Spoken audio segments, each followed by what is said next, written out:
ایک دور تک ہم سنتے رہے, میں بچپن میں ڈاکٹروں سے سنا کرتا تھا کہ ہمیں ہر تھوڑی تھوڑی دیر میں نہ کچھ کھانا چاہیے, ایک دم پیٹ بھر کے نہیں کھانا چاہیے. مجھے شروع سے یہ بات میری کھوپڑی میں نہیں آتی تھی, یہ نیچر کے خلاف ہے. ڈاکٹر صاحب کے پاس گئے, میرا پیٹ خراب ہے. انہوں نے کہا, ڈاکٹر صاحب نے کہا کہ دیکھیں تھوڑا سا کھائیں دھونے والے, پھر آدھے گھنٹے بعد پھر تھوڑا سا کھائیں, 2 یا 3 جتنے افورڈ کر سکیں, پھر تھوڑا کھائیں.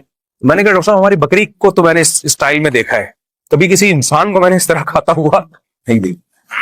اگر یہ نیچرل ہوتا تو سب سے پہلے محمد صلی اللہ علیہ وسلم کا طریقہ ہوتا, جو اللہ کے پیغمبر تھے. آپ کا کوئی کام نیچر کے خلاف نہیں تھا. وہاں تو 2 کھانے ملتے, ناشتہ بھی نہیں ملتا ہمیں, بھوک رہتا ہوں عشیہ. آپ صلی اللہ علیہ وسلم دوپہر سے پہلے کھایا کرتے تھے صحابہ کے دور میں, اور مغرب کے بعد کھایا کرتے تھے. یہ 2 ٹائم تھے کھانے کے.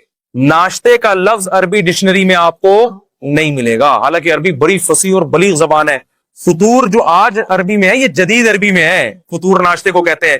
قدیم عربی میں ناشتے کا لفظ بولیں نہیں. بلکہ میں اور آپ کی جنرل نالج کے لیے ایک بات بتاؤں, انگریز کے بر صغیر میں آنے سے پہلے آپ کو اپنے باپ دادا کی ڈکشنری میں بھی ناشتے کا لفظ نہیں ملے گا. یہ انگریزوں نے ناشتہ متعارف کروایا ہے. سمجھ میں آ رہی ہے بات کہ نہیں آ رہی؟ تو یہ تھا ہی نہیں, یہ مسلمانوں میں آیا گوروں کے آنے کے بعد ہے. چائے بھی, سگریٹ بھی, گٹکے بھی, پان بھی, یہ ساری چیزیں یہ انگریزوں کے آنے کے بعد آئی ہیں. ورنہ مسلمان کلچر ان تمام چیزوں سے کیا تھا, پاک تھا. وہ جانتے ہی نہیں تھے یہ کیا ہوتا. تو چائے پیئے نہ, میں بھی پیتا ہوں, میں یہ نہیں کہ چھوڑ دیں آپ, پیئے نہ پیئے وہ آپ کا ہیڈیک ہے. بتانے کا مقصد یہ کہ یہ ساری چیزیں یہ بعد میں آئی ہیں, یہ ہمارا کلچر نہیں ہے. تو ان میں ناشتہ بھی بعد میں آیا ہے. 2 ٹائم کا کھانا ہے. آپ سنا ہے ڈاکٹر یہی کہہ رہے ہیں کہ 2 ٹائم کھایا کرو, تمیز کا کھانا یہی ہوتا ہے 2 ٹائم. واللہ عالم, یہ ڈاکٹروں کی فیلڈ ہے کہ ڈاکٹر صاحب سے پوچھیں آپ. تو اب آپ کو پتا ہے مسلم فاسٹنگ کے نام پہ ایک بڑی تحریک چل رہی ہے ڈاکٹروں کی طرف سے. 16 گھنٹے کی فاسٹنگ, خاص طور پر جن کے ویٹ زیادہ ہیں. زیادہ تر تو کے ویٹ کیا ہیں, زیادہ ہی ہے نا میرا خیال ہے. میں نے بہت کم لوگ دیکھے کولیسٹرول کی کمی ہو جن میں, ایسے بہت دیکھے. اچھا آپ جتنے لوگ مر رہے ہیں, مجھے ایک بات بتاؤ, کوئی ڈاکٹر صاحب بیٹھے ہیں تو ان سے پوچھئے گا کوئی ایک بندہ دکھائیں ہسپتال میں جو خوراک کی کمی سے مر رہا ہو. کوئی ہے ایسا بندہ؟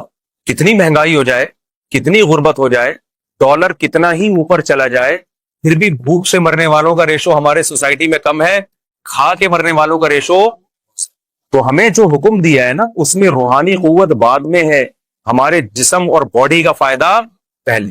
علماء ایک زبردست بات کہتے ہیں کہ مال کی زکوٰۃ پیسہ ہے, باڈی کی زکوٰۃ کیا ہے بولیں؟ جیسے مال کی زکوٰۃ دینے سے حدیث میں آتا ہے کہ یہ میل کچیل ہے جو آپ کے مال سے نکل جاتا ہے, تو اسی طرح باڈی کی زکوٰۃ سے بھی آپ کی باڈی کا میل کچیل کیا ہوتا ہے, روزے کے ذریعے نکل جاتا. یہ اللہ کی بہت بڑی ہم پر نعمت اور رحمت ہے. اور اس میں یہ تو جسمانی فائدہ ہے, روحانی فائدہ کیا ہے یہ بہت اہم ہے. قرآن کیا کہتا ہے, لعلکم تتقون, اے ایمان والوں تم پہ روزے فرض کیے گئے تاکہ تمہارے اندر تقوی پیدا ہو. تقوی عربی میں کہتے ہیں بچنے کو. دیکھیں آج کامیابی اسے سمجھا جاتا ہے کہ آپ کی ساری خواہشات پوری ہو جائیں. یہ بہت بڑی بھول ہے. جن لوگوں کی ساری خواہشات پوری ہوتی ہیں وہ ڈپریشن کے مریض بنتے ہیں, اور بالآخر وہ خودکشی کی طرف ان کی طبیعت مائل ہوتی ہے. انسان کی باڈی کو اللہ نے ایسا بنایا ہے کہ ایک خواہش پوری ہوئی وہ 4 خواہشیں پیدا کر کے ختم ہوتی ہے. پھر وہ 4 خواہشیں پوری ہوئی تو ایسا نہیں کہ اطمینان ہو جائے, وہ 4000 خواہشیں پیدا ہو چکی ہوتی ہیں. ما قضى احد منها لبانته ولا انتهى عرب الا الى عربی. شاعر کہتا ہے دنیا میں کسی کی ایک خواہش پیدا ہوتی ہے, ہزاروں انڈے بچے دے کے جاتی ہے وہ خواہش. تو پھر ایک اسٹیپ ایسا آتا ہے کہ آپ کی ایک خواہش بھی اگر پوری نہ ہو تو آپ اسٹریس اور ڈپریشن میں جانے لگتے ہو, اور آپ کو خودکشی کے خیالات آنا شروع ہو جاتے ہیں. یورپ میں آپ جائیں, جس ملک میں سب سے کم ٹینشن ہے وہیں ٹینشن کا ریشو سب سے زیادہ ہے. نہیں آ رہی بات میرا خیال میں؟ آپ کی ساری خواہشات اگر پوری ہو جائے نا تو اس سے ٹینشن کبھی بھی ختم نہیں ہوتی. اس سے ٹینشن کیا ہوتی ہے, کیونکہ آپ میں مزید خواہشات جنم لیتی ہیں, اور آپ کے اندر جو ریزسٹنٹ پاور ہے نا خواہشات پہ کنٹرول کرنے کی, اپنی منمانی زندگی کے خلاف چلنے کی, وہ صلاحیت آپ کے اندر ختم ہو جاتی ہے. روزہ آپ میں یہ کوالٹی پیدا کرتا ہے کہ آپ کی چاہتوں کے خلاف چلنے پر آپ کو مجبور کرتا ہے, جس سے آپ کے اندر اپنی خواہشات کو کنٹرول کرنے کی صلاحیت پیدا ہوتی ہے.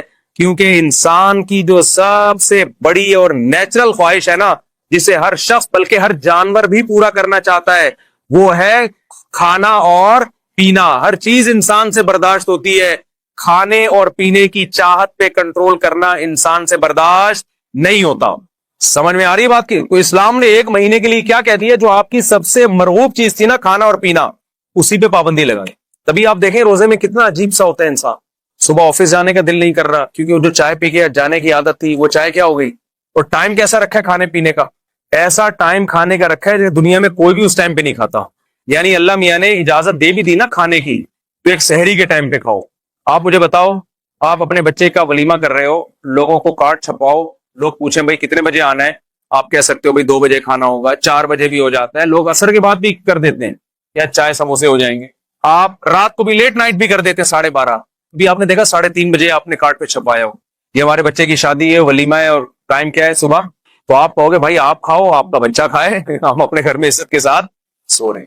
کتنی ٹینشن دے دی اللہ تعالیٰ نے کہ کھانے کی ٹائمنگ ایسی رکھی ہے کہ دنیا میں کوئی بھی اس ٹائم پہ کھاتا نہیں ہے، تاکہ یہ اپنی خواہشات کے خلاف۔ یہ 1 مہینہ کی یہ ٹریننگ ہے۔ اور ایک گورے نے بتایا، ہمارے ایک ریلیٹو، گورے نے پوچھا نا تم روزہ کیوں رکھتے ہو؟ انہوں نے کہا کہ یار پوری دنیا کے مسلمان رکھتے ہیں۔ اس نے کہا یار یہ عقل سے بالاتر ہے کہ اتنی ٹینشن، کروڑوں لوگ 1 مہینے تک، جبکہ گورنمنٹ کی طرف سے کوئی لا بھی نہیں ہے، اس پر عمل کیسے کر لیتے ہیں؟ میں آپ کو دعوے سے کہتا ہوں اگر اسلام یہ حکم نہ دیتا نا، اور یونائٹڈ نیشن کی طرف سے لا پاس ہو جاتا کہ پوری دنیا میں صرف 1 کروڑ لوگ 1 مہینہ بھوکے رہیں گے، میں کہتا ہوں 1 کروڑ تو دور کی بات، 1 لاکھ بھی اس قانون پہ عمل نہ کرتے، چاہے کتنے انعامات لگا دیتے، یہ آسان کام نہیں ہے۔ یہ محمد صلی اللہ علیہ وسلم کی صداقت کا پر لوگوں کو اطمینان ہے کہ آپ نے جو آرڈر دیا یہ آرڈر کس کی طرف سے ہے؟ خدا کی طرف سے۔ تو یہ جب تک اللہ کا کانسیپٹ نہ ہوتا اور اللہ کے اجر کا تصور نہ ہوتا، کروڑوں لوگوں کا 1 مہینے تک اپنے لائف اسٹائل کو چینج کر دینا یہ ممکن نہیں تھا، ایسا آرگنائز ہونا ممکن ہی نہیں تھا۔ تو رمضان خود اسلام کے اور محمد صلی اللہ علیہ وسلم کے برحق ہونے کی ایک بہت بڑی دلیل ہے۔ اب آخری بات یہ کہ اللہ نے ہمیں ہماری خواہشات پہ جو کنٹرول کروایا ہے رمضان میں، اس کی حکمت اللہ نے بیان کی تاکہ تمہارے اندر برائیوں سے بچنے کی صلاحیت پیدا ہو جائے۔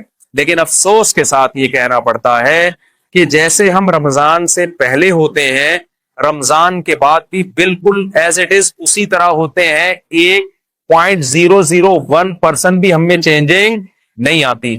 اس کی وجہ یہ ہے کہ ہم رمضان کو رمضان سمجھ کے اور اس کی حکمتوں کو سامنے رکھ کے گزارتے نہیں۔ تو اس رمضان میں میں اور آپ یہ ارادہ کر لیں کہ ہم ٹریننگ کی نیت سے انشاءاللہ اس رمضان کو گزاریں گے۔ ہم کہیں گے اے اللہ، جو چیزیں حلال تھیں اور انتہائی مرغوب تھی، ہم جب تیری خاطر اس کو چھوڑ رہے ہیں تو ہم یہ پریکٹس اس نیت سے کر رہے ہیں تاکہ جو چیزیں حرام ہیں اور ان کا چھوڑنا روٹی چھوڑنے سے آسان بھی ہے، ہم پورے سال ان حرام چیزوں سے انشاءاللہ بچنے کی کوشش کریں گے۔ اس نیت سے رمضان آپ گزاریں گے تو انشاءاللہ رمضان آپ کی زندگی میں چینجنگ لے کر آئے گا۔